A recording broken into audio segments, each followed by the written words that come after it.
देश नीति, केवल सच्ची और पक्की खबरें। देश नीति में दर्शकों आपका स्वागत है। मैं हूं आपके साथ राशिद जहीर। वो वीडियो कन्फर्म आपकी नज़रों से गुजर चुका होगा जिसमें उत्तर प्रदेश के मुजफ्फरनगर के किसी स्कूल में वहां एक टीचर एक मुस्लिम छोटे बच्चे को पिटवा इसलिए रही है और मुस्लिमों का क्या क्या नाम लिया है वो आपने देख लिया। मैं आपको दोबारा से रिमाइंड कराने नहीं आया। मैं तो आपके सामने कुछ फैक्ट्स लेकर आया हूं कि चेतन नाम का वो व्यक्ति जो ट्रेन के अंदर मुस्लिमों को ढूंढ कर मार रहा था, क्या वो दो हाथ पैरों का इंसान नहीं था? आप ऐसा सोचते हैं कि उसने अपने जीवन में कोई दया का काम नहीं किया होगा? उसने किसी भूखे को खाना नहीं खिलाया होगा? बिल्कुल ऐसा किया होगा। मनुष्य अगर है तो अपने जीवन काल में उसने इस काम को किया होगा। लेकिन चेतन कुमार से लेकर मुजफ्फरनगर की इस टीचर के बीच में एक ऐसा कौन सा रिश्ता है कि जो एक वर्ग विशेष से इतनी नफरत करने लगी कि मासूम बच्चा उसको नजर नहीं आया? कोई गलती की थी, खुद भी उसको थोड़ा डांट सकती थी। उन बच्चों की भी कोई गलती नहीं है, वो बच्चे भी बच्चे ही थे जो पीटने वाले थे। बात यह है कि उस बच्चे के निकलते हुए आंसू वो भूल जाएगा अपनी पिटाई को। लेकिन ईमानदारी से एक बात सोच कर देखिए दोस्तों कि वो टीचर और उस चेतन कुमार में कोई फ़र्क है क्या? वो जहरीली सोच कहाँ से पैदा होती है? और इसके साथ साथ थोड़ा सा इस बात को भी इमेजिन करके देखिए कि यदि वो टीचर कोई मुस्लिम होती और वो बच्चा मुस्लिम ना होकर कोई नॉन मुस्लिम होता तो स्थितियां इस वक्त देश की कैसी होती? हमारा तमाम चिंतन मनन दर्शन किस जगह चला जाता? ये नफरतें भरने का काम किसने किया है? सत्यहिंदी.com पर एक बार मैं किसी प्रोग्राम में था तो वहाँ एक प्रोफेसर ये कह रहे थे कि ये देखना चाहिए कि गंगोत्री कहाँ है। ये ये नदियाँ नाले ये जो आ रही हैं इसको मत देखिए आप। इस टीचर के पीछे भी मत जाइए, उस चेतन कुमार के पीछे भी मत जाइए। वो तो मनुष्य था, अपने अपने जीवन काल में बड़े अच्छे काम भी किए होंगे, लेकिन किसी वर्ग विशेष से इतनी नफरत फैलाने का काम कौन से नेताओं ने किया है, कौन से संगठन ने किया है? नज़र तो आपकी इस पर आनी चाहिए। छोटी बात नहीं है ये। देखिए, राहुल गांधी ने कहा ना कि केरोसिन फैला दिया है।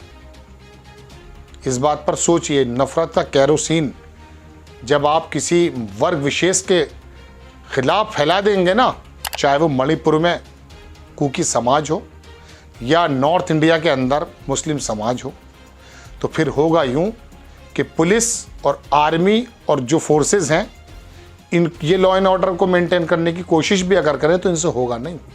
क्योंकि जो समाज के अंदर ज़ॉम्बी आपने बना दिए हैं, मानसिकता जो आपने ख़राब कर दी है, वो क्या कर देंगे? रवांडा बना देंगे या जर्मनी बना देंगे, ये तो आप जाने। लेकिन दर्शकों, है वाकई बड़ी अजीब खबर। चलिए मैं दिखाता हूँ। प्रियंका गांधी ने इसको लेकर कुछ लिखा है। उसने कहा कि हम अपनी आने वाली पीढ़ियों को कैसा क्लासरूम और कैसा समाज देना चाहते हैं, जहाँ चांद पर जाने की तकनीक की बातें हों या नफ़रत की चार दीवारी खड़ी करने वाली बातें। विकल्प एकदम स्पष्ट है। नफ़रत तरक्की की सबसे बड़ी दुश्मन है। हमें एकजुट होकर इस नफ़रत के ख़िलाफ़ बोलना होगा। आपने अपने देश के लिए, तरक्की के लिए, आने वाली पीढ़ियों के लिए। राहुल गांधी ने भी इसमें कुछ कहा कि मासूम बच्चे के मन में भेदभाव का जहर घोलना, स्कूल जैसे पवित्र स्थान को नफरत का बाजार बनाना, एक शिक्षक देश के लिए इससे बुरा कुछ नहीं कर सकता। ये भाजपा का फैलाया वही केरोसिन है जिसने भारत के कोने कोने में आग लगा रखी है। बच्चे भारत का भविष्य हैं, उनको नफरत नहीं, हम सबको मिलकर मोहब्बत सिखानी होगी। राहुल गांधी के जो पिताजी थे, उन्होंने भी किसी ज़माने में ये कह दिया था कि जब बड़ा पेड़ गिरता है तो उसकी ज़मीन पर असर होता है। सिख समुदाय का जो संहार हुआ था दिल्ली के अंदर, देश के अलग अलग हिस्सों में, आप जानते हैं उसमें क्या हुआ था? वो दर्द सोच सकते हैं आप? मैं कोई ख़बर देने आपको नहीं आया, ये ख़बर तो आप तक पहुंच गई। लेकिन वो टीचर महिला महिला का मायने जानते हैं दर्शकों? महिला के जो हाथ पैर होते हैं वो मर्द के मुकाबले थोड़े मुलायम होते हैं। महिला का शरीर मर्द के मुकाबले थोड़ा सॉफ्ट होता है। उसकी आवाज़ मर्द के मुकाबले थोड़ी नर्म और अच्छी होती है। उसकी हिम्मत, उसके जज्बात मानवता से ज़्यादा जुड़े होते हैं बनिस्बत जेंट्स के। क्यों? ईश्वर ने उसको ऐसा बनाया है। ममता, आपने किसी पिताजी के बारे में सुना? ममता नहीं सुना है ना? ये ममता का शब्द जो है वो किसी महिला से होगा। एक तो वो महिला, ऊपर से वो टीचर, उसकी गलती नहीं है, चेतन की गलती नहीं है। गलती तो मैं आपको जो बयान कर रहा हूँ ना वो ये है, आपने किसी भी वर्ग विशेष के खिलाफ 100 बरसों से जो मेहनत की है उसकी वजह से केरोसिन फैल गया। देश में ये नफरतें जो हैं इसको ख़त्म करने की जिम्मेदारी आपकी है, वरना आपका भी बच्चा दंगाई बन जाएगा। आप ये मत सोचिए कि किसी एक पार्टी के खिलाफ कोई एजेंडा चलाया जा रहा है। ये तो आपकी मेरी बात है।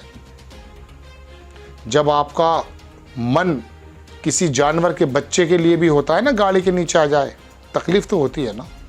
वो बच्चा जब पिट रहा था तो बच्चा था, किसी का भी हो। ये नफ़रतें फैला जो दी गई हैं ना, इसको रोकने की ज़रूरत है।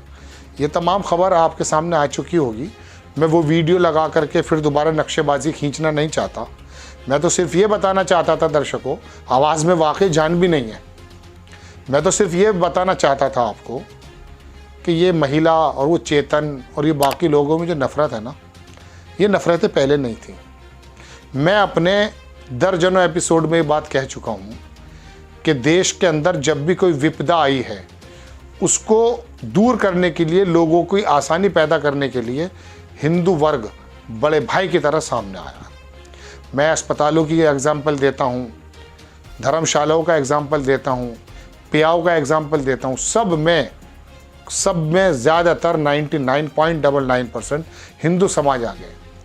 तो इस समाज को बर्बाद करने का किसने मुहिम चला रखी है? आपको खबर कैसी लगी अपनी राय कमेंट्स बॉक्स में ज़रूर दीजिए। चैनल को सब्सक्राइब कीजिए, शेयर कीजिए। नेक्स्ट टाइम मैं किसी खबर के साथ आता हूँ। जय हिंद। आपका एक सब्सक्राइब हमारे लिए महत्वपूर्ण है। देश नीति को अभी सब्सक्राइब करें और बेल आइकन को दबाना ना भूलें।